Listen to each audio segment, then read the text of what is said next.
Actually भाइयों, माँ शक्ति, आज स्वाध्याय चिंतन का हमारा क्रमांक है 432 और आज हमारे बीच में आदरणीय भागीश शर्मा जी जो एडवोकेट हैं सुप्रीम कोर्ट में। और आपका जो विषय है वो है, आज का भक्ति में विषय श्री बाके बिहारी लाल जी का महिमा न्यारी है। आपने इससे पूर्व भी कई विषय लिए हैं, जैसे जीवन चलने का नाम, धार्मिक, आध्यात्मिक और पौराणिक आस्था का शीर्ष के चित्रकूट, माँ भारती के सच्चे सपूत वीर शिरोमणि महाराणा प्रताप, कठिनाइयों से डरिए नहीं लड़िए, काशी भगवान विश्वनाथ की अलौकिक नगरी, भारतीय राजनीति के लोक पुरुष सरदार वल्लभ भाई पटेल, मित्रता क्यों और कैसे करें, मन चंगा तो कटौती क्यों है, और भी कई विषय लिए हैं। अब हम आदरणीय भागीश शर्मा जी से निवेदन करते हैं कि अपना उद्बोधन जारी करें। आदरणीय भागीश जी। सभी को मेरा बहुत बहुत प्रणाम। और आज के सोपान का आरंभ हम कर रहे हैं, उससे पहले माँ गायत्री का आह्वान। ओम भूर्भुवः स्वः तत्सवितुर्वरेण्यं भर्गो देवस्य धीमहि धियो यो न प्रचोदयात्। जय मां। एक अद्भुत संयोग ही है कि अभी कुछ दिन पूर्व ही जब हमने वृंदावन धाम की महिमा के ऊपर एक उद्बोधन था, तो अनेक जो हमारे ग्रुप के सदस्य हैं, बुद्धिजीवी हमारे सम्मानित सदस्य हैं, उनकी एक इच्छा हुई कि भाई वृंदावन में आपने बिहारी जी के बारे में जो है बहुत कम बोला, और ये परम सौभाग्य है कि आज बहुत जल्दी ही हम बांके बिहारी जी की नगरी, बांके बिहारी जी के मंदिर के बारे में मैं अपना जो थोड़ा बहुत मुझे ज्ञान है, उससे मैं आप लोगों का उद्बोधन आप लोगों के समक्ष कर रहा हूं। बांके बिहारी लाल या बांके बिहारी जी का मंदिर मथुरा के वृंदावन धाम में रमण रेती एक स्थान है, वहां पर स्थित है ये हमारा बांके बिहारी मंदिर। बांके बिहारी मंदिर भारत के प्राचीनतम मंदिरों में से एक है, और बांके बिहारी लीला पुरुषोत्तम श्री कृष्ण का एक रूप है जो समाहित है इसमें। और ये कहा जाता है कि 1864 में स्वामी हरिदास ने इस मंदिर का निर्माण कराया। इस मंदिर में के बारे में यदि ये कहा जाए कि वृंदावन में की जो पावन भूमि है, उसके बारे में ये कहा जाता है कि उसमें जो भी एक बार आता है या जो भी उसमें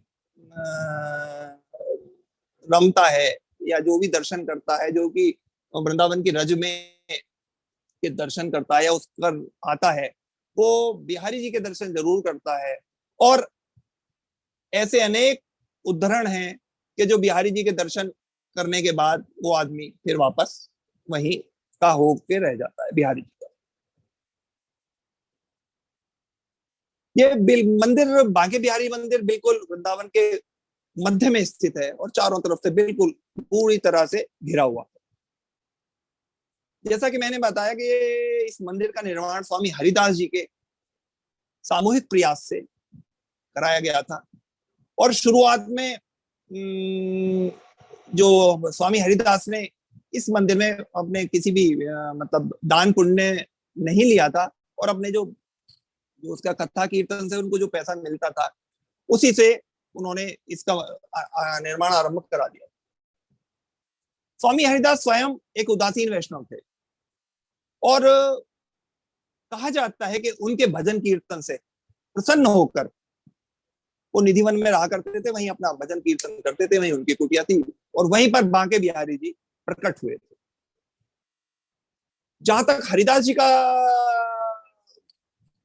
के बारे में कहा जाता है कि 1536 के करीब, संवत 1536 में वृंदावन के निकट एक स्थान है राजपुर, वहां पर श्री हरिदास जी का जन्म हुआ था।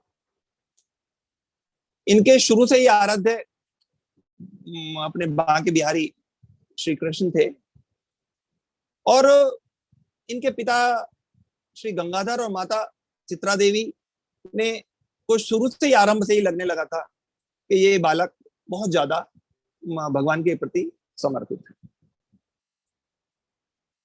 प्रारंभ में जो समय की दीक्षा इच्छा के बाद स्वामी आशुधीर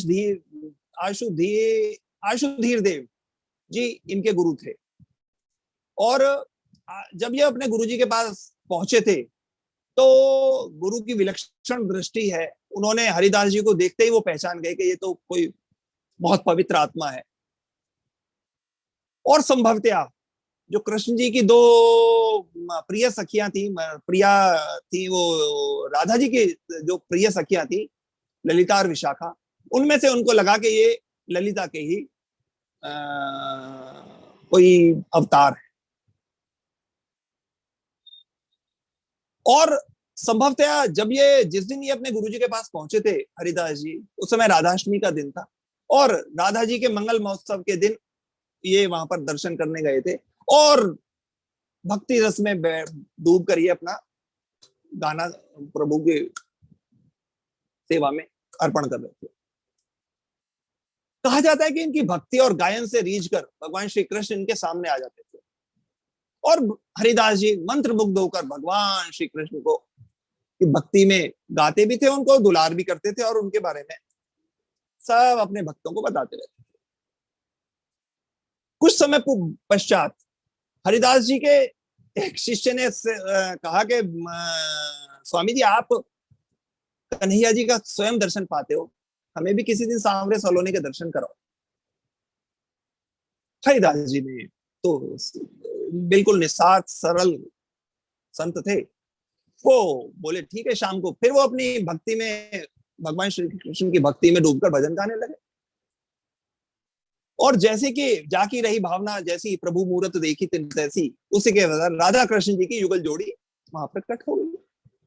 और उसके प्रकट जो युगल जोड़ी, युगल सरकार के प्रकट होते ही हरिदास जी के जो स्वर वो बिल्कुल बदल गया। भाई रे सहज जोरी प्रकट भई, भाई रे सहज जोरी प्रकट कभी करके उधर का उनका एक भजन है, वो उसको गाने लगे।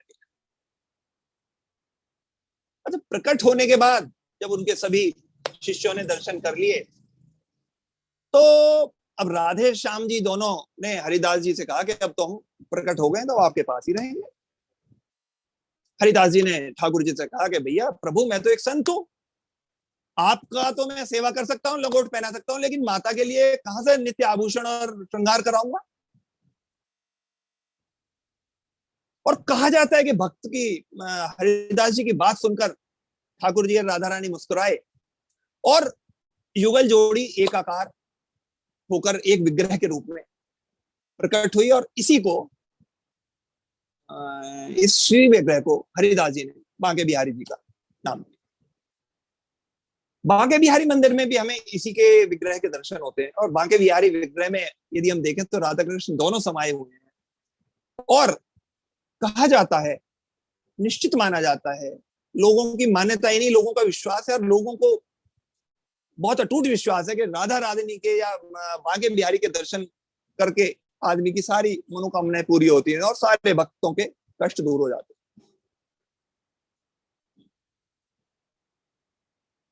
जैसा कि मैंने कहा है कि जब ये बचपन में बड़े उदासीन रहते थे, तो किशोरावस्था में इन्होंने अपने गुरु से दीक्षा ली थी, और जब इनके गुरुजी विरक्त हो गए थे, तो निकुंज वन में स्वामी हरिदास स्वयं ही अपना भजन कीर्तन में रहते थे।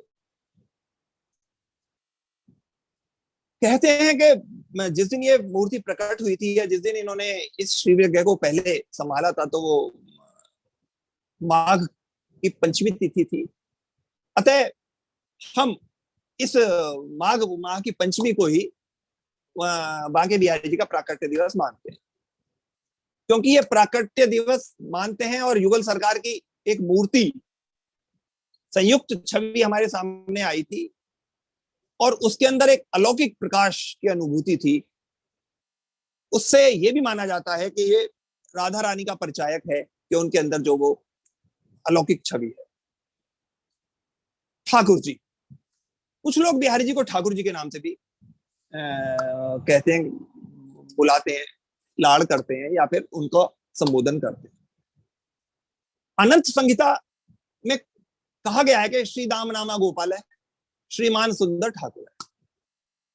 अर्थात भगवान श्री कृष्ण के संदर्भ में यह कहा जाता है कि विष्णु के अवतार की जो देव मूर्ति है उसको अपना धीरे धीरे धीरे सहज पके सो मीठा होए की तरह वो धीरे धीरे मंदिर का कार्य चलता रहा। तो जब मंदिर वहां पर संपूर्ण हो गया तब इन्होंने बिहारी जी को वहां पर लाकर स्थापित किया। और सनाड्य वंश की परंपरा के अनुसार श्री कृष्ण यति जी जो थे वो बिहारी जी की सेवा करते थे और वहां पर उनका भोग लगाते थे। 1975 में हरगुलाल सेठ जो थे उन्होंने बिहारी जी की सेवा और पूरा उसका मंदिर की व्यवस्था का काम संभालने के लिए हरिदास जी द्वारा उनको नियुक्त किया गया। और इन सेठ जी ने कलकत्ता, रोहतक, दिल्ली और बिहारी जी और अनेक स्थानों पर जाकर बांके बिहारी ट्रस्टों की स्थापना की, जिससे कि जो मंदिर का भी निर्माण कार्य भी अच्छा होता रहे और इनके अन्य खर्चे भी चलते रहे। इसके अलावा भक्तों का भी उसमें अनन्य सहयोग चलता रहा और चलता रहा।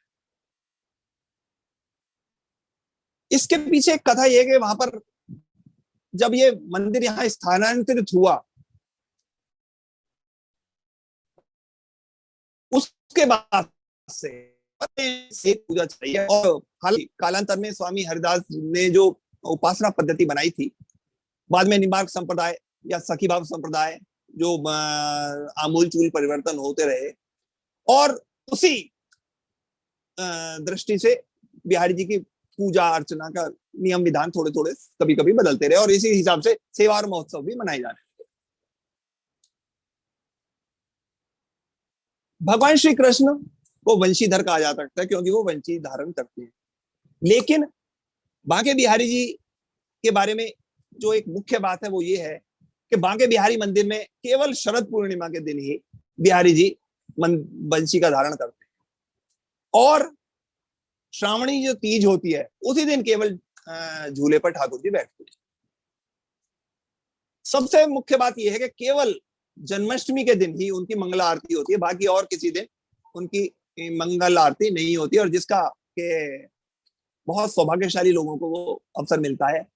बांके बिहारी जी के जो चरण दर्शन है वो केवल अक्षय तृतीया के दिन होते हैं, क्योंकि ये सब परंपराएं बिहारी जी के बारे में स्वामी हरिदास जी ने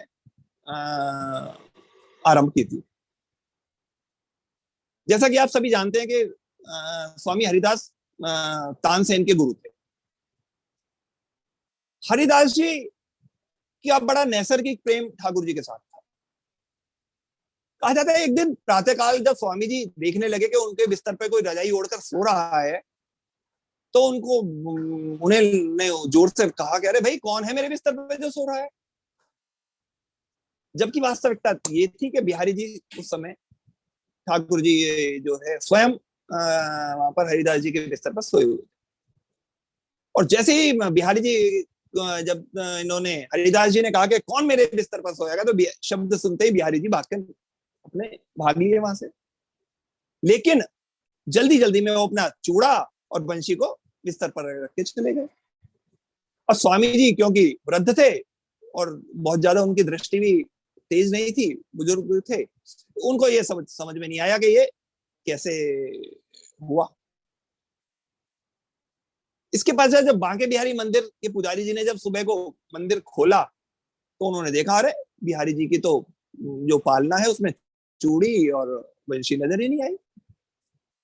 मंदिर का दरवाजा क्योंकि बंद था तो पुजारी जी भागे हुए सीधे स्वामी जी के पास गए निधिवन में और उनसे कहा कि स्वामी जी ऐसे ऐसे ये तो बिहारी जी के जो है चूड़ा और वंशवी नहीं दिखाई दे रहे।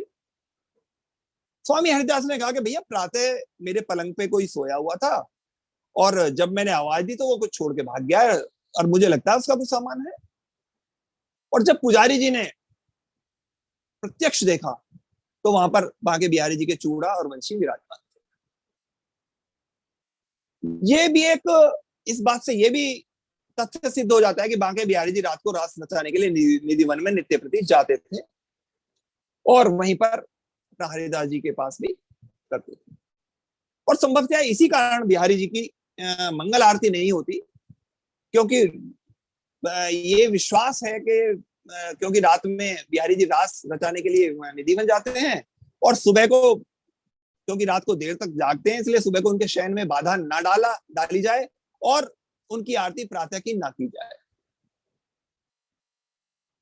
वृंदावन एक ऐसा स्थान है जहां बिहारी जी की या बाल गोपाल की बहुत ज्यादा लीलाएं हैं।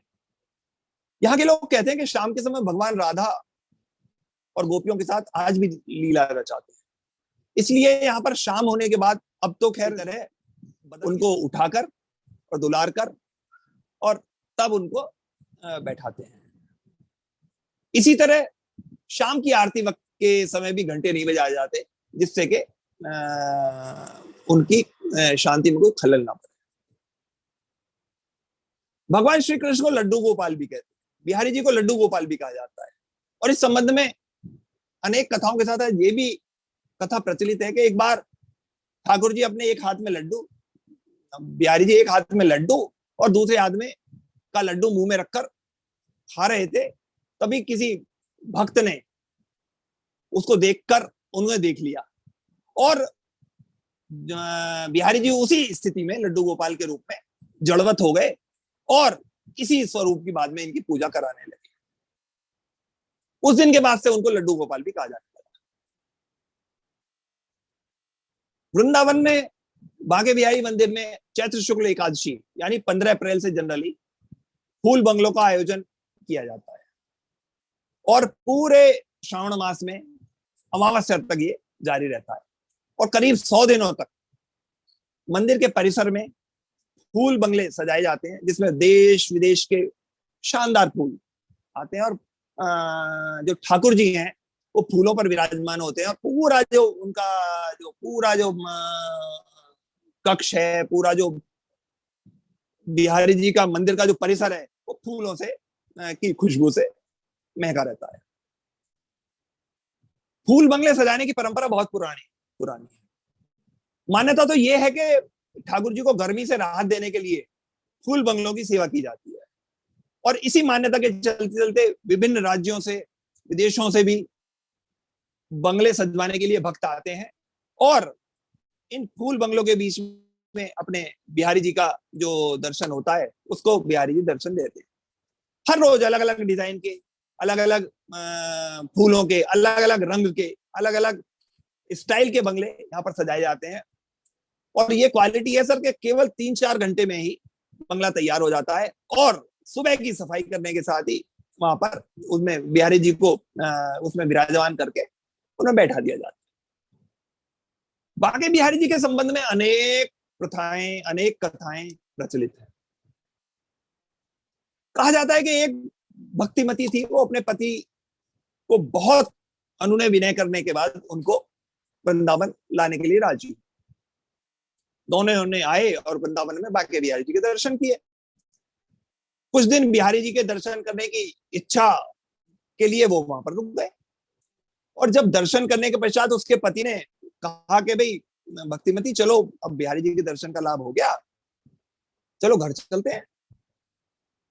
तो जो देवी थी उसने कहा नहीं, मैं तो बिहारी जी के दर्शन के, मुझे तो निरंतर दर्शन करने की इच्छा रहती है और मेरा तो मेरे साथ बड़ी दिक्कत होगी और मुझे बिहारी जी के दर्शनों से यदि वंचित हो गई मैं तो मैं कैसे जिंदा रहूंगी। और ये सोचकर वो रोने लगी। रोते रोते प्रार्थना करने लगी कि प्रभु मैं घर तो जा रही हूं, किंतु आप मेरे साथ ही निवास करना। और ऐसा प्रार्थना करके वो वहां से रवाना हो गया रेलवे स्टेशन की तरफ, अपनी उसमें अपने साधन से, जो भी उस टाइम घोड़ा गाड़ी थी वो लेके चले गए। कहते हैं उसी समय बांके बिहारी एक बालक, वो बालक का रूप धारण करके घोड़ा गाड़ी के पीछे पीछे भागते हुए आए और कहने लगे, माँ मुझे भी अपने साथ लेके चलो, मैं मुझे भी अपने साथ लेके चलो। अच्छा, इधर पुजारी जी ने देखा तो ठाकुर जी अपने स्थान पे थे ही नहीं। उन्होंने वहीं से आसपास लोगों से पूछा तो उन्होंने कहा कि भक्तिमती आई थी, वो कह रही थी ठाकुर जी तुम तो मेरे साथ ही रहो। तो सारे के सारे जो पुजारी जी थे वहां से भाग लिए। तो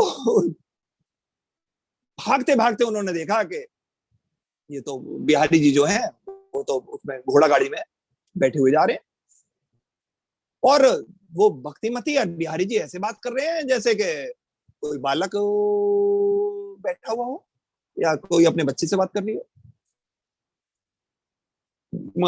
पुजारी जी ने बहुत प्रार्थना की उस भक्तिमती से और उस बालक से, प्रार्थना करने लगे कि अब आप बिहारी जी ऐसे यदि चले जाओगे तो बाकी और दर्शनों का क्या होगा। इसी बीच जो पुजारी जी ने देखा कि वो बच्चा वहां से गायब हो गया, और जब बिहारी जी वापस, वो पुजारी जी वापस मंदिर में आए तो देखा मंदिर में बांके बिहारी जी बैठे हो। इधर ये भक्त और भक्तिमती दोनों ने बांके बिहारी की इस कृपा को, आहुति की कृपा को जाना, और उन्होंने अपना बाकी जीवन वहीं वृंदावन में ही समर्पित कर दिया और अंतिम समय तक वो दर्शन करते रहे। बिहारी जी के आप सभी लोग संभवतः दर्शन कर चुके हैं, इसीलिए बिहारी जी के मंदिर के सामने एक पर्दा टंगा रहता है और वो रहते हैं, खोलते रहते हैं, एक एक दो दो मिनट के अंतराल से ये खोलता रहते हैं या बंद रहते हैं। इसके पीछे की कहानी ये भी है कि जब यवनों का उपद्रव हुआ था तो बांके बिहारी जी गुप्त रूप से वृंदावन में रहे और बाहर नहीं गए थे उस समय। और बांके बिहारी जी की जो झांकी का दर्शन है, उनका क्योंकि भक्त वात्सल्य और रसिकता है उसमें, इसलिए उनके दर्शन के समय कोई व्यक्ति बहुत देर तक उनके सामने दर्शन करने के लिए उसे रोकते भी नहीं है। और ऐसा कई बार हुआ है कि जो भी व्यक्ति उनको बहुत देर तक एक तक निखारता रहता है और बांके बिहारी जी उस पर रीझ जाते हैं तो वो उसके साथ चलने लगते हैं। ऐसे अनेक दृष्टांत मिले हैं कि जब वो बिहारी जी जो है किसी भी भक्त के साथ मंदिर में से निकल लिए, और इसीलिए कि लगातार कोई उनको एक तक ना निहारे, ना बिहारी जी से उसकी नजरें बहुत देर तक मिले, इसीलिए इसी केवल भावना से बिहारी जी के मंदिर में वो पर्दा बंद करने और खोलने की ये वो प्रथा शुरू हुई है। लोगों की ये बड़ी आस्था है कि जिन्हें अपनी आंखों से कुछ नहीं दिखता या जिन्हें बिहारी जी के अलावा कुछ नहीं सूझता, उन्हें केवल बिहारी जी दिखते हैं और उन्हें कुछ नहीं दिखाई देता। इस बारे में कुछ तथ्य हैं कि बांके बिहारी जी को प्रकट करने के जो स्वामी हरिदास जी ने लगातार 12 वर्षों तक निधिवन में तपस्या की थी और अपनी आराधना से बिहारी जी को अपने हृदय से प्रकट किया था। वर्तमान में श्री बांके बिहारी मंदिर में जो आपको ठाकुर जी के दर्शन मिलते हैं वो ठाकुर जी राधा रानी और कृष्ण जी की का मिला हुआ अवतार है। और स्वामी हरिदास को ठाकुर जी की जो राधा रानी की सखियां थी ललिता और विशाखा, उनमें से ललिता सखी का अवतार उन्हें माना जाता है। बांके बिहारी के चमत्कारों के बारे में हम आप बहुत सुनते हैं, लेकिन क्या आपने सोचा है कभी कि बांके बिहारी का मतलब क्या होता है, या उन्हें बांके बिहारी के नाम से क्यों पुकारा जाता है? वास्तव में हम देखें तो बांके का अर्थ होता है ऐसा व्यक्ति या ऐसी वस्तु जो तीन तरफ से टेढ़ी हो। अब आपने देखा होगा कि जैसे ठाकुर जी हमारे जिस मुद्रा में खड़े होते हैं जगह से गर्दन, कमर और पैर को के जैसे वो त्रिभंग है, और इसीलिए त्रिभंग है इसका मतलब है बांके। और बिहारी जी का अर्थ होता है जो अपनी मस्ती में मस्त हो। इसलिए जो सभी का स्वामी हो, जो अपनी मस्ती में मस्त हो, वो ही बांके बिहारी माना जाता है। दूसरा एक बात ये भी कही जाती है कि स्वामी हरिदास की भावना थी कि उनका जो छोटा सा लाला कन्हैया है, यदि बांसुरी पकड़ेगा तो थक जाएगा, इसलिए उन्होंने कभी भी बांके बिहारी के हाथ में बांसुरी नहीं पकड़ाई। लेकिन एक रोचक बात यह भी है कि साल में केवल एक दिन ऐसा आता है, शरद पूर्णिमा का, जिस दिन ठाकुर जी को बांसुरी के साथ ठाकुर जी के दर्शन होते हैं, और वो बात सब केवल एक दिन ये प्रथा रहती है। बिहारी जी के चरणों के दर्शन, जैसा कि मैंने बताया, अक्षय तृतीया के दिन होते हैं, और इसी दिन शाम को उनके अंश विग्रह का पर चंदन लगाया जाता है, और जो अंश विग्रह है वो चरण दर्शन के लिए रखा जाता है। इसलिए वृंदावन यदि आपको कभी जाना हो तो अक्षय तृतीया के दिन बहुत उसका महात्म्य माना जाता है। कहा जाता है एक बार राजस्थान की एक राजकुमारी बांके बिहारी जी के दर्शन करने के लिए आई, और वो अपनी भक्ति में इतना डूब गई कि उन्होंने वापस जाने से मना कर दिया। घर वाले भी साथ में बहुत सारे आए थे। वो जब घर वालों ने उन्हें जबरन अपने साथ घर ले जाना चाहा तो वो बहुत रोने लगी, और उन्होंने बांके बिहारी से कहा कि बाबा बिहारी जी, मैं तो आपके बिना नहीं रह पाऊंगी। कहते हैं उस समय भी बांके बिहारी जी वहां से गायब हो गए और उस राजकुमारी के साथ चल दिए। उनके चलते ही जो पुजारी जी थे वो बड़े परेशान हुए, और जब उन्होंने देखा कि अरे ठाकुर जी यहाँ से गायब हैं, तो वो वापस भाग के उस राजकुमारी से बहुत अनुनय विनय करी, और पुनः बिहारी जी का से के प्रार्थना कर उन्हें बिहारी जी को वापस में उन्हें वापस वहां स्थापित किया।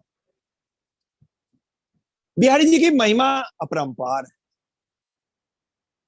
कहा जाता है एक बार गरीब ब्राह्मण बांके बिहारी जी का भक्त था। एक बार उसने किसी सेठ से, महाजन से कुछ रुपए उधार लिए, और थोड़ा थोड़ा थोड़ा थोड़ा करके वो महाजन को अपना कर्ज चुकाता रहा। आखिरी किस्त से पहले महाजन ने उसे अदालत से नोटिस भिजवा दिया कि तेरा अभी तो बहुत सारा उधार बकाया है, और पूरी रकम उधार सहित, नहीं तो मैं तेरा मकान पे कब्जा कर लूंगा। ब्राह्मण देवता परेशान हो गया। महाजन के पास जाके उन्होंने बहुत सफाई दी, बहुत अनुनय विनय की, लेकिन उसने कहा अब तो मामला कोर्ट में पहुंच गया है, तो जो जज साहब डिसाइड करेंगे कोई माना जाएगा। ब्राह्मण कोर्ट में जज साहब के सामने पहुंचा तो उसने वही बात कही कि महाराज, जज साहब, मैंने इतना पैसा लिया था और मैं काफी हद तक एक आध किस्त रह रही है, बाकी मैं सारा इसे चुका चुका हूँ, और लेकिन ये अभी पूरा का पूरा पैसा वापस मांग रहे हैं। जज साहब ने कहा कि आपके पास कोई गवाह है कि आपने इनका पैसा दिया है, जिसके सामने तुम महाजन को पैसा देते थे, उसका कोई गवाह लाओ। बिहारी जी का भक्त था वो ब्राह्मण, उसने कहा बांके बिहारी मंदिर जी का पता बता दिया और बिहारी जी का नाम लिखवा दिया। अदालत की, जैसे कि आप जानते हैं, सब बुद्धिजीवी लोग हैं, कानून की आंखों पे पट्टी बंधी है, उसे तो गवाही से या फिर जो भी आप पेश करेंगे सबूत, उससे मानेंगे। अदालत ने मंदिर का पता नोट करा, बिहारी जी की के नाम पे अदालत से नोटिस आ गया। जब वो पुजारी जी को नोटिस मिला, उन्होंने वो नोटिस उठा के बिहारी जी के सामने की प्रतिमा के सामने रख दिया। बात आई गई होगी। गवाही के दिन वो बूढ़ा आदमी फिर जज साहब के सामने गवाह के तौर पे पेश हुआ, तो उसने कहा, जज साहब ने पूछा कि भाई तेरा वो गवाह आ गया, तो उसने, ब्राह्मण ने इधर देखा तो उसने देखा एक बूढ़ा आदमी जज का साहब के सामने आ गया। बोले हाँ जी मैं गवाह हूं। जज साहब ने पूछा कि भाई पैसे देते समय आपने इन्हें देखा है? तो वो आदमी बोला, हाँ साहब, पैसे देते समय हर समय मैं इनके साथ होता था। और उसने बिल्कुल अक्षरशः एक एक तारीख और एक समय के हिसाब से बता दिया कि मैंने इस दिन इसने इतने पैसे दिए, इसने इतने पैसे दिए, इस दिन ब्राह्मण ने इतने पैसे दिए। जज ने, सेठ साहब ने जो डिटेल फाइल करी थी केस की वो देखी, बही खाता देखा, वो सब अक्षरशः गवाही बिल्कुल सही निकली और रकम जो दर्ज थी वो सब बाकायदा मानी गई। जज साहब ने उसकी गवाही को सही मानते हुए ब्राह्मण को निर्दोष करार दिया। अब ब्राह्मण परेशान, ये गवाह था कौन? और उधर जो है वो सेठ भी परेशान, कह रहे कौन था। तो सेठ ने उससे पूछा, ब्राह्मण से, कह रहे तेरी गवाही देने वाला कौन था? तो उन्होंने कहा कि ये तो जज साहब जाने। जज साहब ने कहा, भाई गवाह तेरा है, तू लाया है, तेने जो पता बताया वो था कौन? तो ब्राह्मण ने कहा कि बिहारी जी। तो भैया बिहारी जी के अलावा और कौन हो सकता है? मैंने तो बिहारी जी अपने ठाकुर का एड्रेस दिया था, उनका नाम लिखवाया था। और कहते हैं कि इस घटना से जज इतना ज्यादा भाव विभोर हुआ कि उसने अपना इस्तीफा दिया वहां से, अपनी जजशिप से, और घर बार छोड़कर वहीं बिहारी जी के मंदिर के पास रह गया। और कुछ दिन बाद पावगल बाबा के नाम से वो जज साहब प्रसिद्ध हुए, और वो कभी भी वृंदावन की गलियों में केवल और केवल ठाकुर जी की सेवा में रहे।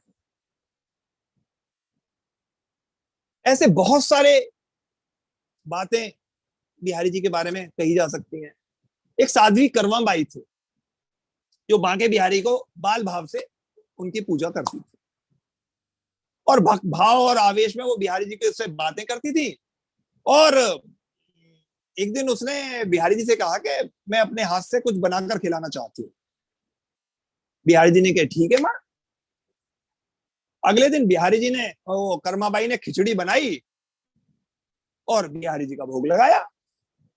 बिहारी जी ने कर्मा की खिचड़ी बनाई हुई खिचड़ी इतनी अच्छी लगी कि वो रोज रोज कर्माबाई के यहाँ आने लगे।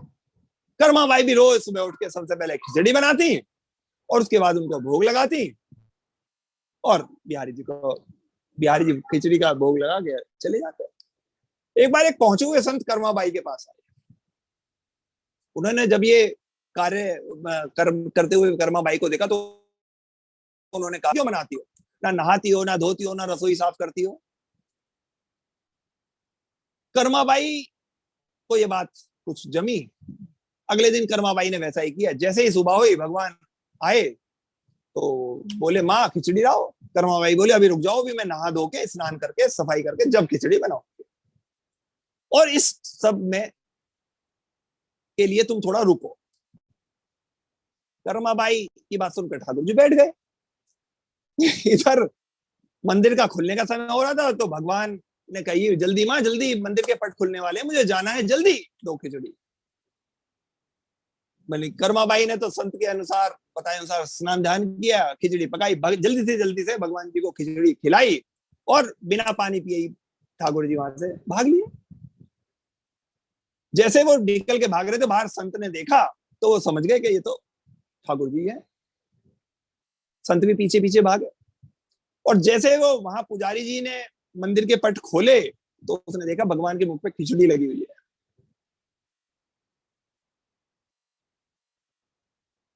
पुजारी जी बोले, प्रभु ये खिचड़ी मुख में कैसे लग गई?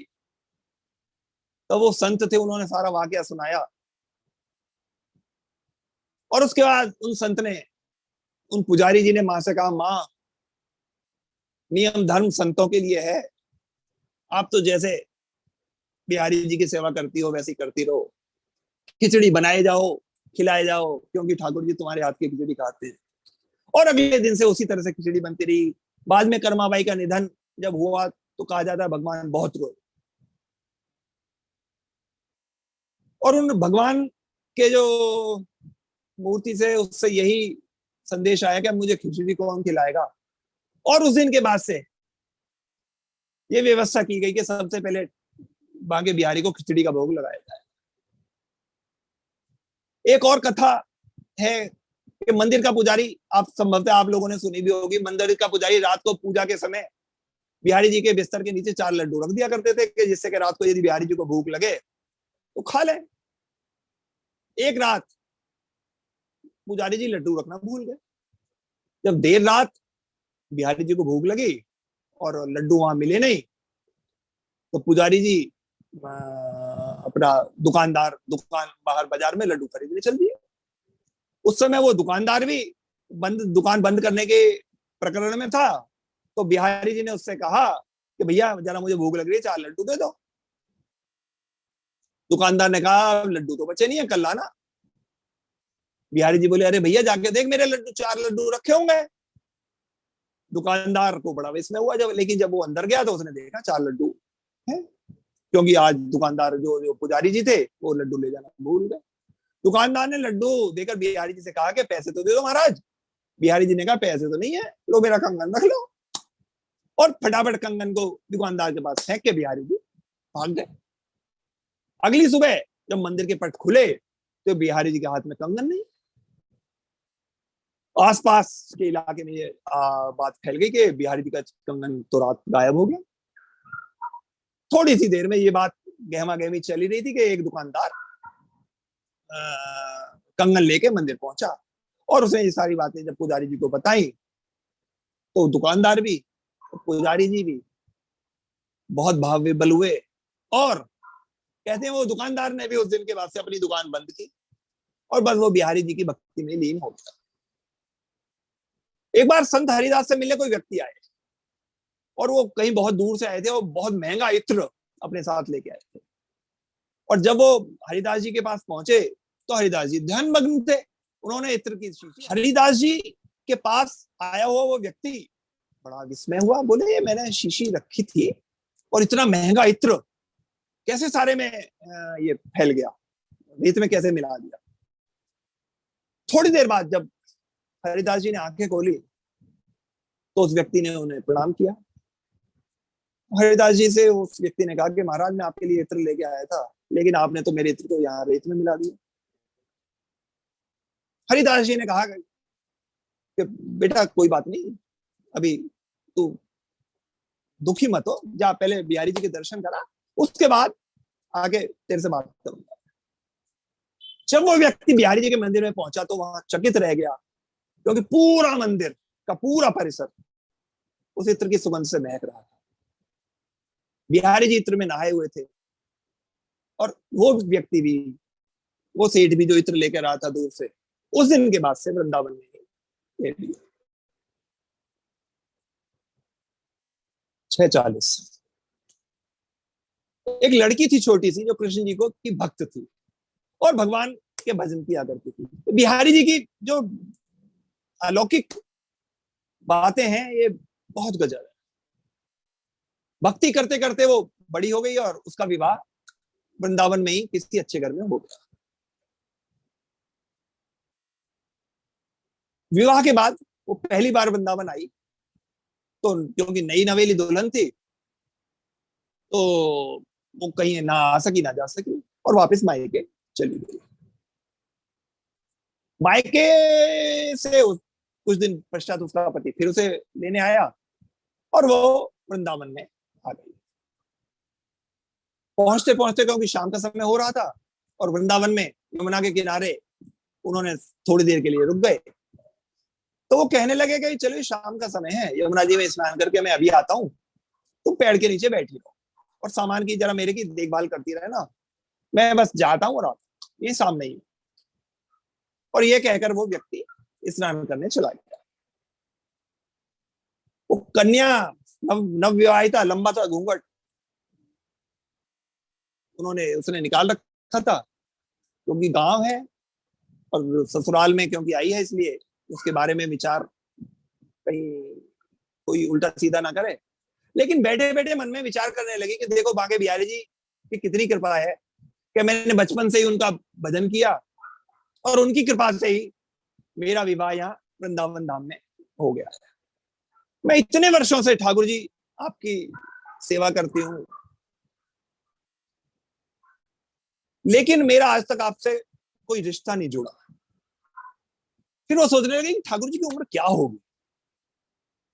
मेरी उम्र है 16-17 साल, ठाकुर जी की उम्र क्या होगी, मेरे पति 20 वर्ष के हैं।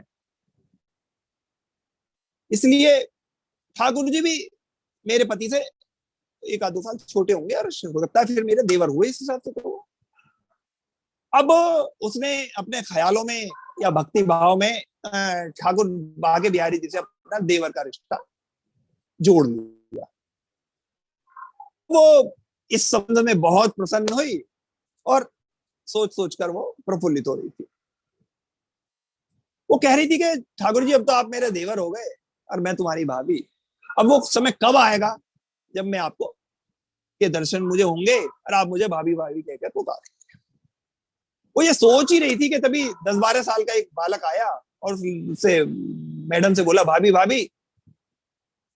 वो महिला एकदम अचानक अपने भाव से बाहर आई और सोचने लगी, मैं तो वृंदावन में आज नई नई आई हूँ, अभी कोई जानती नहीं हूँ, लेकिन ये कौन है जो मुझे भाभी भाभी कह के बुला रहा है। और मैंने तो अभी तो इसलिए मेरा घूंघट भी किसी ने नहीं उड़ाया, और यदि मैं यहाँ पर अब घूंघट उठा के इसे देखूंगी तो और किसी बुजुर्ग ने देख लिया तो बड़ी बदनामी होगी। वो बालक बार बार कहता रहा, लेकिन उसने कोई उत्तर नहीं दिया। बालक बिल्कुल उसके पास में आया और बोला, भाभी नेक करके जरा अपना चेहरा तो दिखा दे। और वो महिला ने और कस के अपना घूंघट पकड़ लिया कि कहीं ये बच्चा मेरा जबरदस्ती घूंघट ना उखाड़ दे। लेकिन वो बालक तो बाल हट थी। बालक ने उसका हल्का सा घूंघट उठाया और घूंघट देख के उसका चेहरा देख लिया। इतनी देर में उसका पति आ गया। उसने अपने पति से कहा कि ऐसे ऐसे एक बच्चा था और वो तो मुझे भाभी भाभी कह के और मेरा घूंघट उठा के और मेरा देख के भाग गया। उसका तुमने मुझे आवाज क्यों नहीं दी? तो वो बोली कि मैं जितनी देर में आपको आवाज देती इतनी देर में वो भाग गया, बस मैंने उसका चेहरा देखा है।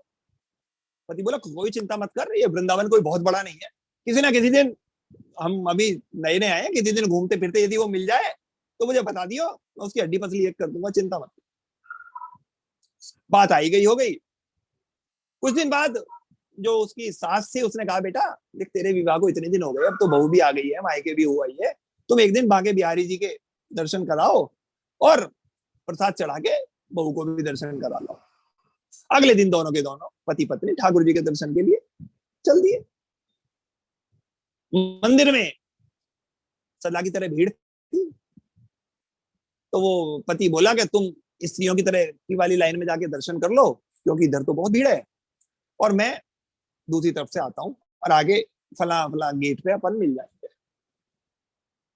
वो महिला आगे घूंघट उठाती तो उसे वैसे शर्म लगती, वो अपना थोड़ा बेचारी स्त्रियों वाली लाइन में दर्शन करने के लिए चलती रही चलती रही चलती रही।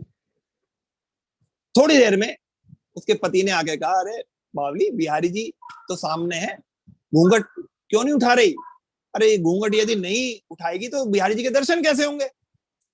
उसने जैसे ही अपना घूंघट उठाया और बिहारी जी की देखा तो बिहारी जी का चेहरा देखते ही उसने देखा कि वो बिहारी जी बच्चों की तरह मुस्कुरा रहे हैं, और वो एकदम से चिल्लाने लगी, जल्दी आओ जल्दी आओ जल्दी आओ। उसका पति एकदम भागा भागा आया कि क्या हुआ क्या हुआ। उसने कहा, उस दिन जो बच्चा मुझे भाभी भाभी कह के पुकारा था वो यही है सामने जो है। उसका पति अवाक रह गया ये देखकर, और वहीं उसने अपने पत्नी के चरणों में गिर गया और बोला, धन्य है तू जो वास्तव में तेरा मन वृंदावन में है। ऐसे ही एक संत अमेरिका में एक थे, रोनाल्ड निक्सन नाम के एक व्यक्ति थे, जिन्हें प्रेम कृष्ण प्रेम भी कहा जाता था। इंग्लैंड की तरफ से उन्होंने 18 वर्ष की उम्र में जर्मनी के खिलाफ युद्ध में भाग लिया था, लेकिन वो बहुत ऊंचे अफसर थे और उस युद्ध की विभीषिका के बाद उनके मन में बहुत उथल पुथल रही। तो वो उन्होंने अपनी स्थिति, मानसिक स्थिति को सुदृढ़ करने के लिए वो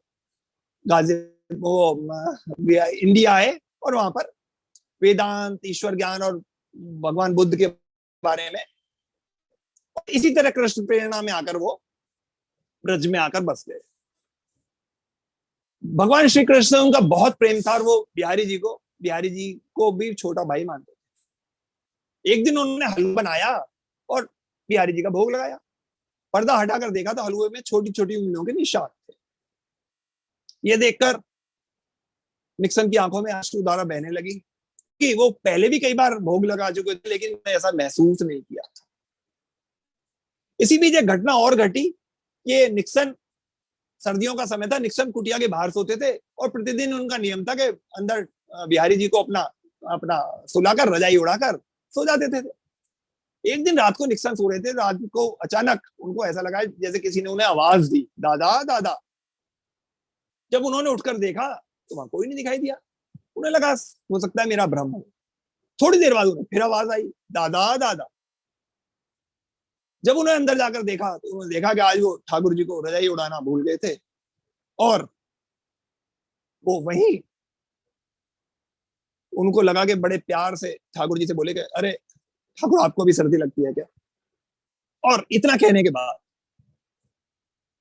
कहते हैं कि ठाकुर जी की भी और निक्सन की दोनों की आंखों से आंसू बहने लगे। ऐसा था कृष्ण का प्रेम। कुछ बातें जो वृंदावन बिहारी लाल के, हमारे बिहारी जी के बारे में है कि बिहारी जी के यदि आप दर्शन करने जाएं तो और बंदरों का बहुत आतंक है।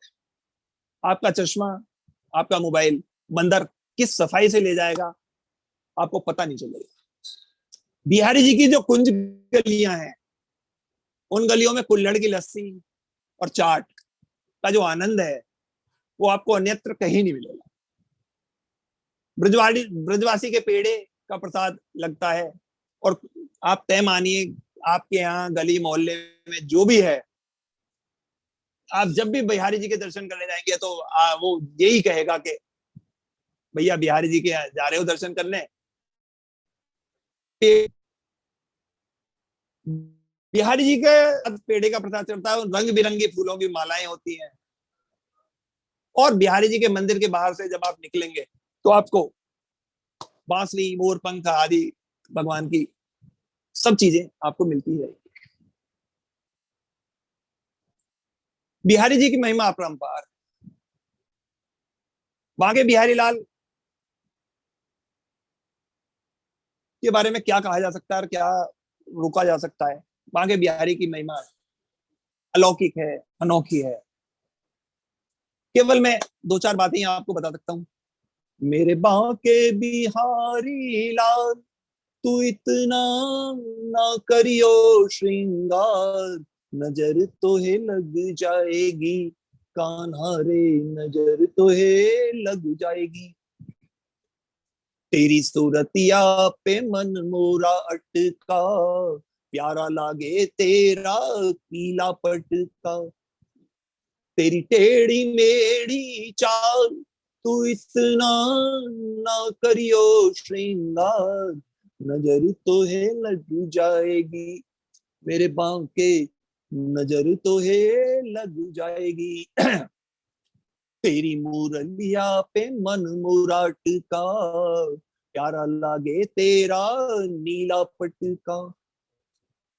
तेरे घूंगर वाले बाल तू इतना ना करियो श्रृंगार, नजर तो है लग जाएगी कान्हा रे, नजर तो है लग जाएगी। तेरी कमरिया पे मन मुराटिका, प्यारा लागे तेरा काला पटिका।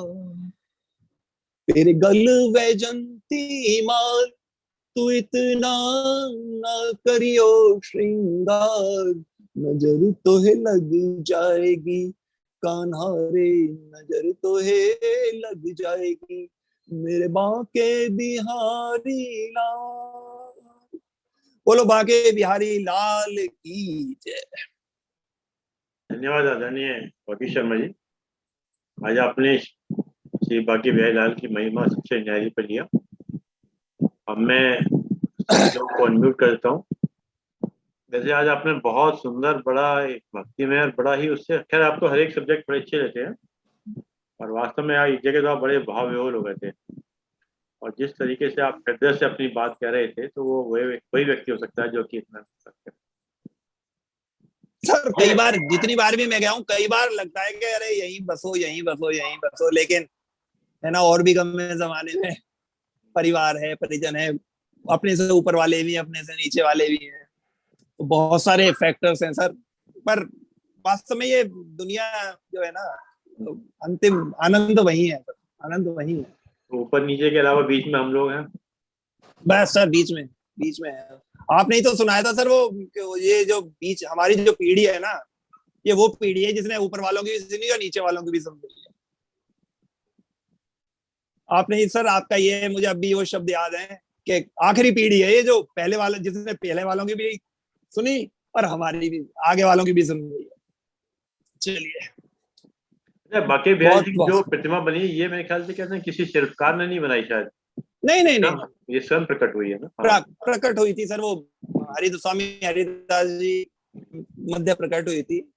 ये बात अलग है कि कुछ लोगों का कहना है कि जब निधि वन में प्रकट हुई थी और इन्हें स्वप्न में दर्शन हुए थे तो प्रकट हुई थी। कुछ लोगों का कहना है कि इनके जो इनके शिष्य थे, उन्होंने इनसे अनुनय इन्हें कह रही थी कि आप दर्शन कराते हो, हमें भी दर्शन कराओ, आप दर्शन करते हो। तो उस समय बांके बिहारी जी और राधा रानी दोनों की प्रकट हुई थी, और जब उन्होंने कहा अब हम प्रकट हो गए, अब तो हम आपके पास ही रहेंगे, तो हरिदास जी के अनुनय विनय, जैसा कि मैंने आपको बताया था, दोनों ने एक ही कार हो गया था, और उसी हिसाब से वो दोनों प्रकट हुए थे। बाद में कालांतर में उसको वहां निधिवन से शिफ्ट कर दिया गया था, जहां पर ये वर्तमान में बांके बिहारी मंदिर है। ऐसे अगर देखा जाए तो हम लोग का बेहद सौभाग्य है कि हम लोग का जन्म भारतवर्ष में हुआ, क्योंकि भारतवर्ष की जो है एक ऋषि लोग हैं, ऋषि परंपरा है, सभी लोग का। बहुत बहुत धन्यवाद अरविंद जी, आपने मुझे मौका दिया। आज तो वागीश जी, आपने, मुझे नहीं पता जो आपने कथाएं सुनाई हैं वो कितनी प्रामाणिक है कितनी नहीं, क्योंकि आज की तारीख में सब लोग प्रमाण मांगते हैं, बट भक्ति सागर में जो आपने हम लोग को आज घुमाया है, आप तो अरविंद ने बताया कि आप काफी इमोशनल हो गए थे, लेकिन हम लोग को भी कर दिया। और आपकी कथाएं सुन के ये लग रहा है कि जिसके पीछे कन्हैया भाग के गए और वो फिर उन्हीं के पीछे भागता रहा, जिसको उन्होंने भगाना था अपने पीछे, उसी के पीछे भाग के गए और उसको अपने साथ ऐसा कहते चुंबक की तरीके खींच लिया।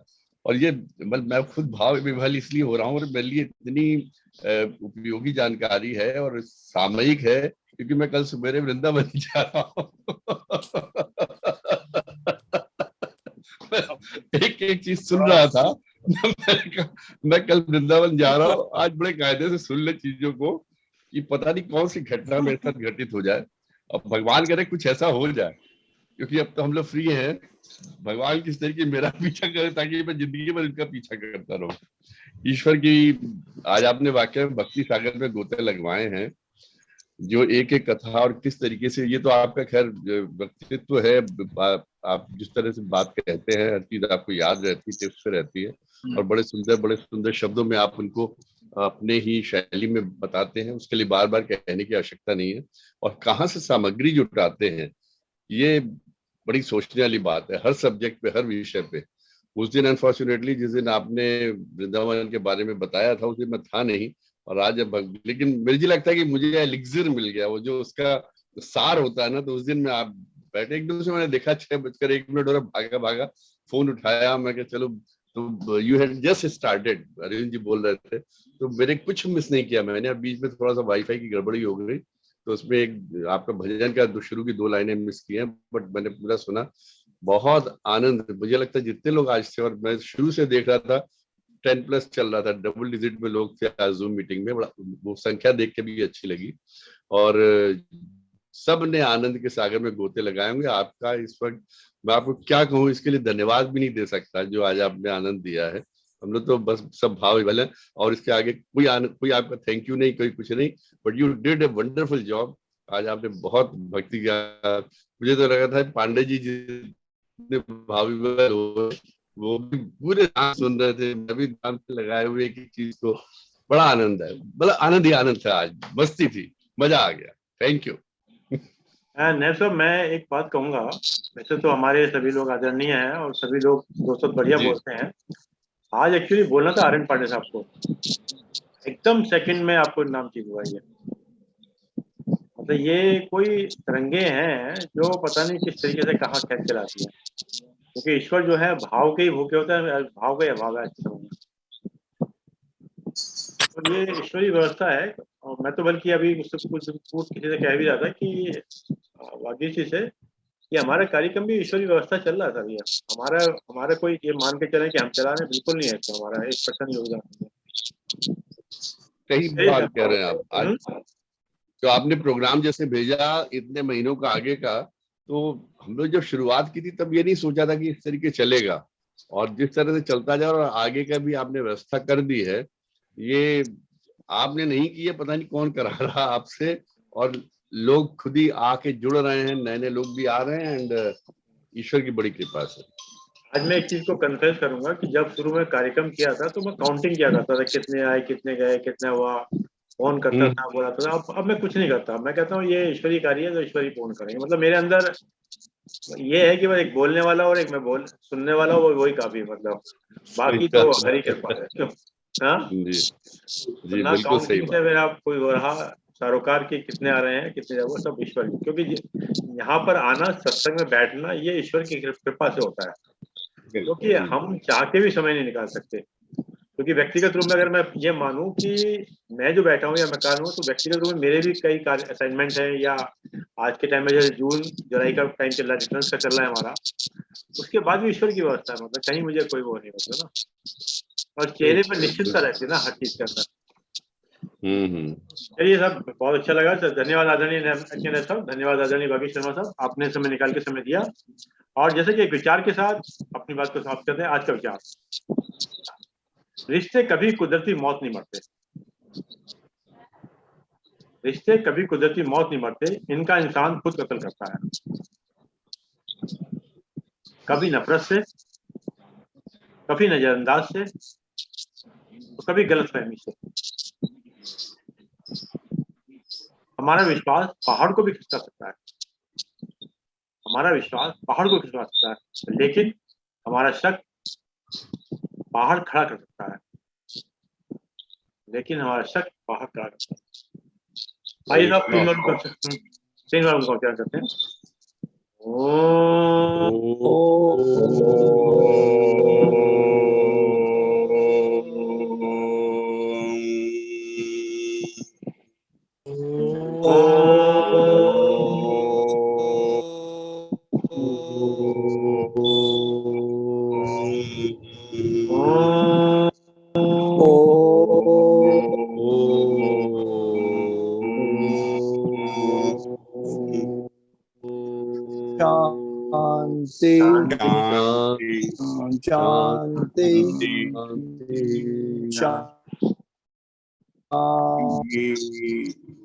सभी को नमस्कार।